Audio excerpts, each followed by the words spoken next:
Next we're going to move on to freehand doodling, which is very scary to a lot of people because that's why it's raining and thunder. Yeah. We've got a storm here at the moment, but we're going to power on anyway.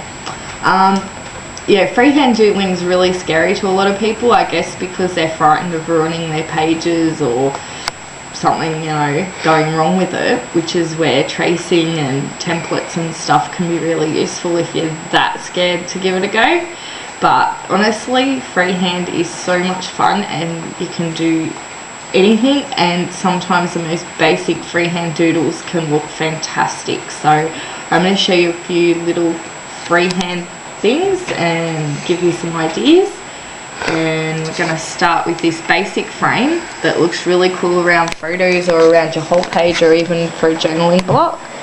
So you just start by drawing your square or rectangle or whatever shape you want. You can even do it in a circle if you want to.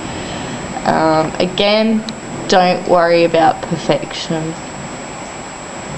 It does not have to be perfect. In fact, these ones often look better when they're not perfect. Alright, and then it's just a matter of doing your checkers. I usually just do it with the pen when I'm finished. Black and white. Make them all different sizes. They don't have to be all exactly the same. And when you've traced over it with a pen, you'll end up with something that looks like that. Yeah, because you just have to just do black and white.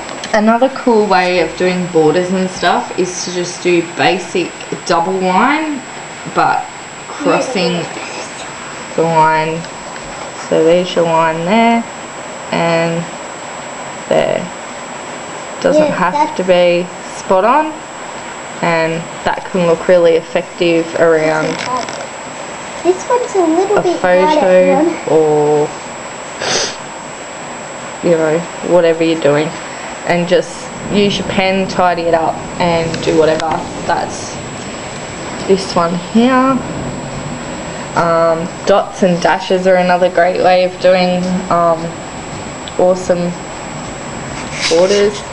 And the dash ones actually sometimes can come up looking like you've stitched around your photo or your picture or whatever you're putting your doodle around.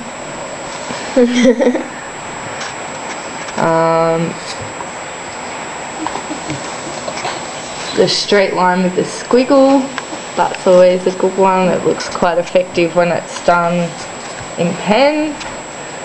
And as you can see, this one's just a line with dots.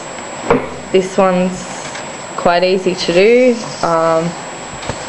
Here, basic small rectangle, draw your circles, all different sizes, or you can do them the same size, or, you know, that's the thing about doodling, it's whatever you want to do. And then it's just a matter of colouring in and leaving the dots white or whatever colour your cardstock is underneath, like that. So there's that one. Another favourite of mine is this one, which I'll show you on the other piece of paper. Is just basically big long E's all joined up together, and when you get really clever you can do words. You got to pick your words though to make sure that the letters are going to join, but love's a good one to do. Then we have also here, that's just arrows on a line, and the flourish, which is just the swirl at the end of your line, which is basically very easy to do. We also have some hearts and flowers. Now I can't imagine there'd be many people around who didn't do this when they were at school. So I'm sure everyone can draw a heart. Flowers can be as simple as circles, And then once you've traced over them, you can add little lines and whatnot to make them pretty. Or you could be a bit more creative with your petals. And again, they don't have to be perfect. Actually, that one's pretty crap, but you get the idea. There you go. Arrows, another very basic doodle that I think anyone could pretty much master, and then you can fill it in with all sorts of just whatever you like. So, guys. Yeah, have a photo frame like that.